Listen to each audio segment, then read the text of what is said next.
జై గురుదేవ్. సాధకులు పురస్చరణ లేదా అనుష్ఠానము చేసేటప్పుడు ఎటువంటి ఆహారం తీసుకోవాలని అడుగుతున్నారు. ఒక సాధకుడు పురస్చరణ లేదా అనుష్ఠానము చేయాలి అంటే అతడి యొక్క శరీరము, ప్రాణము, మనస్సు బలంగా ఉండాలి.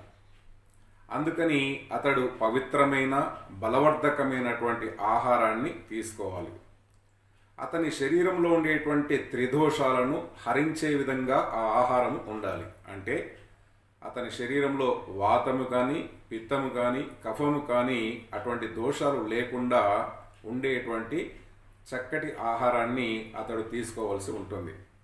అలా అని ఆహారాన్ని అధిక మొత్తంలో కనుక తీసుకున్నట్లయితే శరీరము, మనస్సు మందగిస్తాయి. మరి చాలా తక్కువ మోతాదులో, అల్పాహారము అంటాం, చాలా తక్కువ మోతాదులో కనుక మనం ఆహారం తీసుకున్నట్లయితే శరీరంలో తగినంత శక్తి ఉండక పురస్చరణ లేదా అనుష్ఠానం చేసుకోవడానికి శక్తి సరిపోదు. కాబట్టి తగినంత ఆహారము అతను తీసుకోవాలి. సింపుల్గా ఇక్కడ మీకు కొన్ని విషయాలు చెప్తాను. పురస్చరణ లేదా అనుష్ఠానం చేసేటువంటి సాధకుడు తగినంత అంటే మితంగా ఆహారం తీసుకోవాలి. అతను తీసుకునేటువంటి ఆహారం సాత్విక ఆహారమై ఉండాలి, అంటే శక్తిని ఇచ్చే విధంగా ఉండాలి. అంతేకాకుండా అతడు తీసుకునేటువంటి ఆహారం నైవేద్యమై ఉండాలి, అంటే శుచిగా శుభ్రంగా ఉండాలి. చెమటోడ్చి కష్టపడి సంపాదించినటువంటి ఆహారాన్ని మాత్రమే అతను తీసుకోవాల్సి ఉంటుంది.